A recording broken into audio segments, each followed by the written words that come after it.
वीर शिरोमणी मेवाड नरेश महाराणा प्रताप यांच्या जयंतीनिमित्त महाराणा प्रताप चौकातील त्यांच्या पूर्णाकृती पुतळ्याला पुष्पहार अर्पण करून अभिवादन करण्यात आले।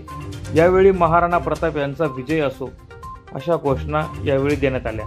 या प्रसंगी माजी आमदार राजवर्धन कदमबांडे, महाराणा प्रताप पूर्णाकृती स्मारक समितीचे अजित राजपूत, जगदीश राणा, पुष्कर राठोड, दुष्यंतराजे देशमुख, भीमसिंग राजपूत, रावसाहेब कदम, प्राध्यापक विजयसिंह सिसोदिया, जितेंद्र जमादार, संजय गिरासे, दिलीप शितोळे यांच्यासह मान्यवर मोठ्या संख्येने उपस्थित होते।